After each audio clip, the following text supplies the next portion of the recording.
Hello, welcome back once again to Jeff Finnegan's Wake. The project where I, Jeff, read the book Finnegan's Wake to you one page at a time. One day at a time. Finnegan's Wake is a book by James Joyce. It's a big, stupid book, and I don't like reading it, and it doesn't make any sense, and I'm 405 pages into it, and I literally have no idea of anything in this book. I don't know who any of the characters are. I don't know what's happening. It's all just fucking words that don't mean anything.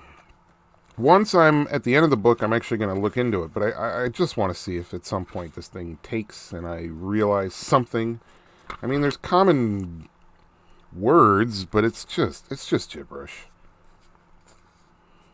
And maybe it's not, but to me it is. So, but I am committed because I've already read over half this stupid thing, and I got less than a year till I'm done. So I want to see it through, but it is not fun for me. Just understand that. This is page number 405. Here we go. Letters, relayed wand, post-chaste, multiply, I faith, and plutiply, Sean himself. What a picture primitive. Had I the concordant wise heads of Messrs. Gregory and Lyons alongside of Dr. Tarpies and I Dorsey the Reverend Mr. MacDougall's, but I, poor ass, am but as their four-part tinkler's donkey. Yet methought Sean, holy messenger angels, be uninterruptedly nudging him among and along the winding ways of random ever. Sean in proper person, now may all the blue blacksliding constellations continue to shape his changeable timetable, stood before me.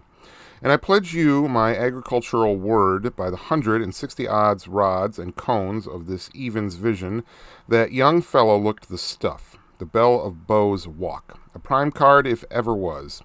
Pep, now without deceit, it is hardly too much to say he was looking grand, so fired smart, in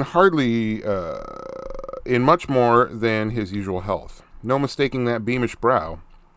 There was one for you that ne'er would nunch with good Duke Humphrey, but would eat through the months without a sign of air in hem and then, otherwise rounding, for all to the lees of Trero, those jovial eye glances, the heart of the rule, and hit the hen coop.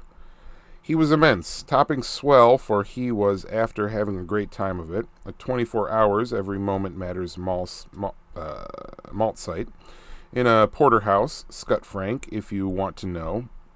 Saint Lozenge of tools, the wheel of fortune. Leave your clubs in the hall and wait on yourself. No chucks for walnut ketchups, Lazenbys and chutney graspus.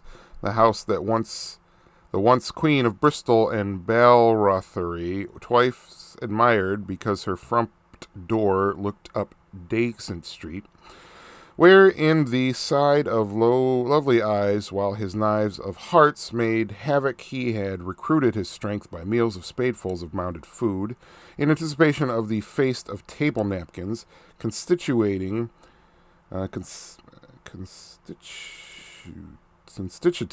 his three-partite Pranzapole meals, plus a collection, his breakfast of first, a bless us o blood and thirst thigh orange, next, the half pint of beacon with new old googs and a segment of rice plummy padding, met of sunder sugwar and some cold forsoken steak, petrified from the bat black night orth flown then, without prejudice to effectuals. Like, what the fuck is this even? What is this even saying? I don't know. Maybe I'm too dumb to understand it. And here's the thing: I just flipped to page 408, which, like, if I wasn't paying attention to the phone page numbers, I would read page 405 today, page 408 tomorrow, and I would have no idea that I missed 2 pages. So, but anyway, that was Jeff Finnegan's Wake, another installment. Page 405. All right. Have a good night. Yeah.